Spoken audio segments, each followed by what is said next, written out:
महाराज जी सीताराम। जय सीताराम भैया। तो महाराज जी पहले अपना नाम बताएं। अमित दास। अमित दास। और महाराज जी आप? विजयशंकर दास। विजयशंकर दास। महाराज जी एक चीज़ बताइए कि आप जो है जैसे कोई भक्त अगर भगवान को प्राप्त करना चाहता है तो क्या करे, कैसे भगवान प्राप्त कर सकता है? भगवान की भक्ति कैसे प्राप्त की जा सकती है? भगवान की भक्ति के लिए जी कोई संत या गुरु के पास जब जाएंगे हम तभी हमें भक्ति प्राप्त होगी। जी। और भक्ति हमारे अंदर तभी जागृत हो सकती है जी जब हम अपने शरीर को साधेंगे। जी। साधु का काम है साधना। जी जी जब हमारे अंदर साधना जागृत होगी, साधना करेंगे, योग करेंगे, जी जी तभी हमें भगवान की प्राप्ति होगी, जी जिसे योग कहते हैं। जी जी योग संध्या, योग में बैठना। जी जी और प्रभु को तभी प्राप्त कर सकते हैं जब हमारे अंदर छल कपट जी घमंड जी न हो। जी क्योंकि तुलसीदास जी ने भी लिखा है, निर्मल मन जन सो मोहि पावा, मोहि कपट छल छिद्र न भावा। भगवान उसे ही प्राप्त होते हैं जिसके अंदर छल कपट न हो, घमंड न हो। जी जो प्रेम पूर्वक श्रद्धा भाव से भगवान को भजता है, भगवान का जप करता है, वही भगवान के दर्शन पाता है, उसी को भगवान प्राप्त होते हैं। जी। तो क्या करना चाहिए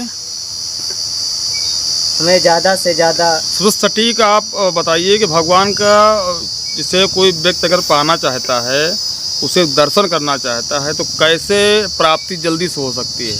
उसका सटीक मार्ग क्या है? गुरु के पास जाएं। जी गुरु के पास जाएंगे, जी जी हमें गुरु दिशा बताएंगे, जी। हमें क्या करना है, जी कैसे भगवान की प्राप्ति होगी। जी हमें ज़्यादा से ज़्यादा भजन करना है, जी योग करना है, जी। ध्यान देना है। जी अगर भगवान की प्राप्ति हो सकती है तो जब हम ध्यान में बैठेंगे, जी अपने मन को एकाग्र करेंगे, जी। तभी हमें भगवान की प्राप्ति हो सकती है। जी जी भगवान किसी के सामने नहीं प्रकट होते हैं। जी अगर हमें महसूस होता है जी कि कोई जीव है या मनुष्य है, जब सबके अंदर, सभी के अंदर हमें पेड़ है, पौधे हैं, पृथ्वी है, जल है, वायु है, जब सभी के अंदर हमें भगवान दिखाई पड़ेंगे तभी हमें भगवान के दर्शन हो सकते हैं। जी हम हरे पेड़ पौधे काटते हैं, जी इसका मतलब है हमें पता नहीं है कि भगवान है या नहीं। अगर हमें पता होता तो हम पेड़ नहीं काटते, जी क्योंकि हमारे वेद पुराणों में बताया गया है कि कण कण में भगवान विद्यमान है। जी जी। तो जो व्यक्ति पेड़ काटता है वो अज्ञानता बस काटता है। नहीं, अज्ञानता बस इतना तो जानते हैं कि हरा पेड़ नहीं काटना चाहिए। जी जी जैसे हमारे अंदर प्राण है, वैसे पेड़ के अंदर भी प्राण है। जी। पेड़ जब काटा जाता है तो पेड़ जब गिरता है तो उसके अंदर से भी आवाज़ निकलती है, जी बड़ी जोर से आवाज़ निकलती है। जी। लेकिन हम उसे महसूस प्रतीत नहीं करते हैं, कुछ सोचते विचारते नहीं हैं जी। और उसे काट डालते हैं। अपने आवश्यकता,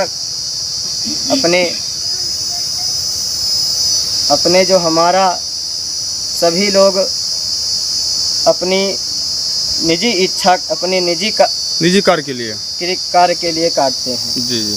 ये हमें नहीं करना चाहिए। हमें जी। तो और पेड़ पौधे लगाने चाहिए। क्या करना चाहिए महाराज जी? हमें पेड़ पौधे लगाने चाहिए। जी अगर हमें लकड़ी की आवश्यकता है, जी भोजन सिद्ध करना है, जी या अगर ठंडी है, ठंडी में अग्नि जलाना है, जी जी तो हमें सूखी लकड़ियाँ काटनी चाहिए। जी। जो पेड़ सूखे हों जी उन्हें काटना चाहिए, हरा पेड़ नहीं काटना चाहिए। चाहिए।